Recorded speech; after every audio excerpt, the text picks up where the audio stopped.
In the days when Israel walked under the shadow of the Philistines, in the days when peace was a stranger and hope lived in whispers, God looked down at a nation bound by fear and decided to raise a weapon wrapped in human flesh. It began with a woman whose name Scripture doesn't reveal, but whose faith heaven remembered. She carried a quiet longing, the kind that sits deep in the soul and aches in silence, the longing for a child. For years, her womb remained still, her arms remained empty. But heaven always sees the quiet ones. Heaven always hears the prayers that never make it past trembling lips. One afternoon, the air shifted, light thickened, and an angel of the Lord stood before her. "Behold," he said, "you shall conceive and bear a son. He shall be a Nazirite unto God from the womb. No razor shall touch his head, no wine shall pass his lips. He will begin to deliver Israel out of the hand of the Philistines." Her heart shook, her knees weakened, but her spirit soared.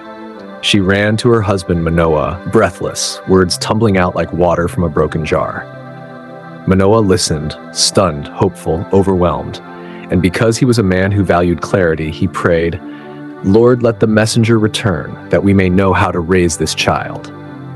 And God, faithful and patient, answered. The angel returned with the same fire in his eyes and the same weight of destiny in his voice. And when the couple prepared an offering, the angel rose in the flames and ascended toward the heavens. Manoah and his wife fell on their faces in awe, knowing they had witnessed more than a promise. They had witnessed divine intention. And soon after, Samson was born.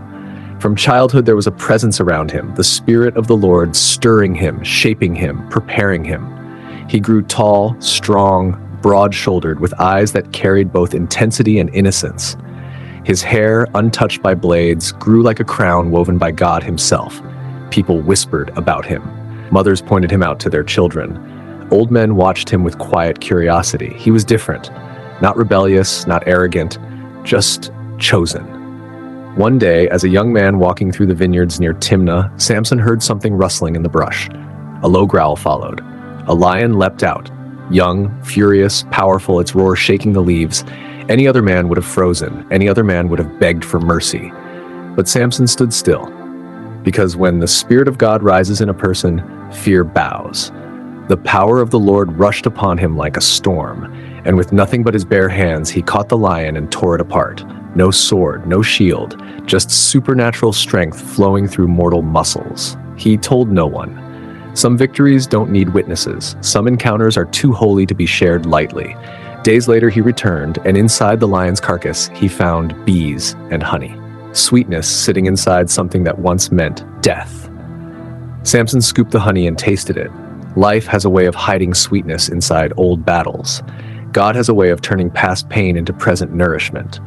What tried to kill you becomes what feeds you. Samson traveled again to Timnah, because in that city, there was a woman who caught his eye, a Philistine woman, foreign, forbidden, yet irresistible to him. His parents urged him to choose differently, but Samson insisted. He saw beauty. God saw a doorway to destiny. The wedding came, joyful, loud, filled with laughter and celebration, until Samson proposed a riddle to the Philistines, a playful challenge, a test of wit. Out of the eater came something to eat.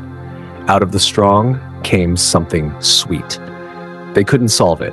Days passed, their pride bruised, their confidence shattered, so they turned to Samson's bride, threatening her, pressing her, manipulating her until she broke under the weight of their demands.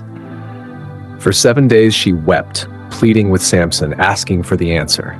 And Samson, strong enough to tear lions apart but gentle enough to trust a woman he loved, finally told her. She told them. They answered. And Samson knew betrayal for the first time. Burning with anger, he struck down 30 Philistines to pay the wager. When he returned for his wife, he discovered she had been given to someone else. And just like that, Samson's life shifted from personal desire to divine warfare. The Philistines wronged him, they wronged his marriage, they wronged his trust. And Samson responded with fire, literally.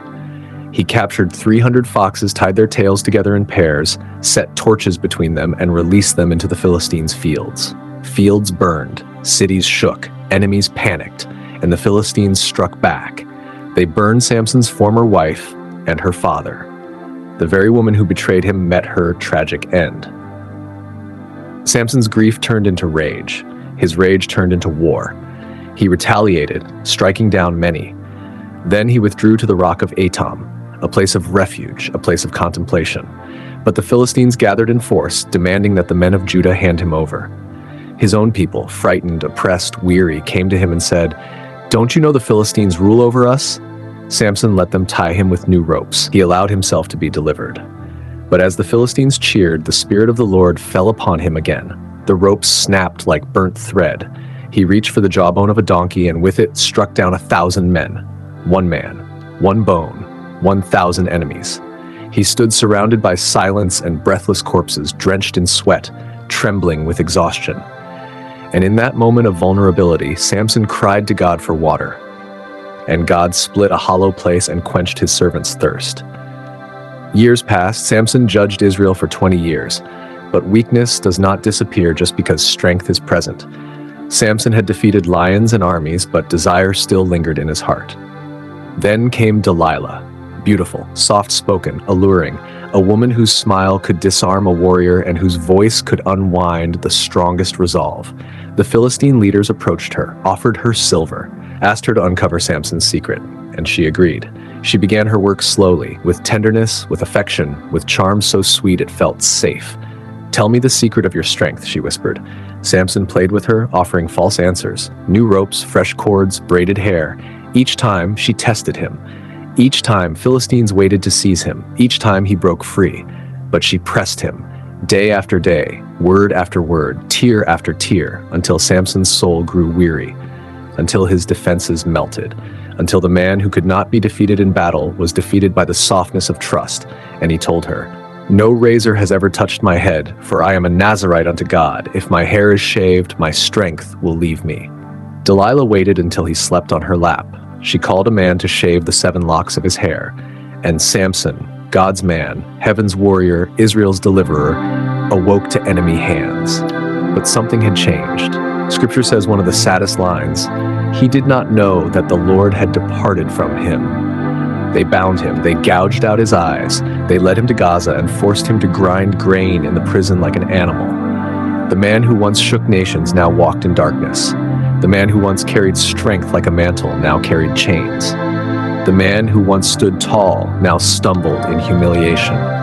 But his hair began to grow again. And with every inch, with every silent moment in darkness, Samson remembered. He reflected, he repented, he slowly turned his heart back toward God, not for revenge, but for restoration. Then the Philistines held a festival in honor of their god Dagon. They brought Samson out to entertain them, a blind man mocked by those he once terrified. They stood him between 2 pillars, and there, in his weakest moment, Samson lifted his face toward heaven and prayed, "Lord, remember me. Strengthen me one more time, not for glory, not for pride, but to finish what he was born to begin." He braced himself against the pillars, chest rising, muscles trembling, spirit burning. And with a cry that tore through the heavens, he pushed. The pillars cracked, the temple shook, stone thundered, people screamed, the roof collapsed, and Samson, blind, broken, humbled, accomplished in death what he began in life. He struck the greatest blow against Israel's enemies. He died with the Philistines, but he died fulfilled, purpose completed, calling honored, destiny sealed. Because God does not write stories of perfection, he writes stories of redemption. Samson was strong but flawed, powerful but human, chosen but vulnerable. And yet God used him mightily. For in every generation, God raises people whose strength comes not from muscles or crowns, but from purpose, from calling, from a spirit that cannot be chained. Samson's story reminds us, you can fall, you can fail, you can lose sight, you can be surrounded by consequences you created, but if your heart turns back to God, he can still use you. He can still redeem you. He can still make your ending greater than your beginning. Samson died a warrior, not because he never stumbled, but because he found his strength again in the presence of God.